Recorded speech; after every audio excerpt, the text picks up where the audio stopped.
Здравейте хора, аз съм ваша Маша. Искам да ви споделя една случка от този тип случки, които са супер обикновени, обаче аз отделям огромно време за анализирането им. Значи отивам тази сутрин да купя закуски на децата в кварталната пекарна. В Франция има един тип хляб, на който му се казва традицион, демек традиция. И пристигам аз, казвам си там каквото ми трябва, продавачката ми го опакова и на касата ми брои там. Ели колко си круасана, ели колко си, защото те не бяха само круасани. И една традицион.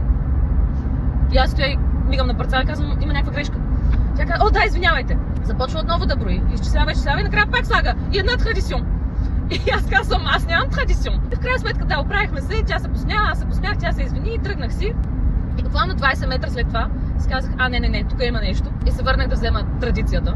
И въпросът ми към вас е, вие какво бихте направили? Бихте ли приели традицията? Или бихте все пак настоявали на вашия подсъзнателен бойкот срещу нея? С тази мисъл ви оставям. Пишете в коментари какво мислите.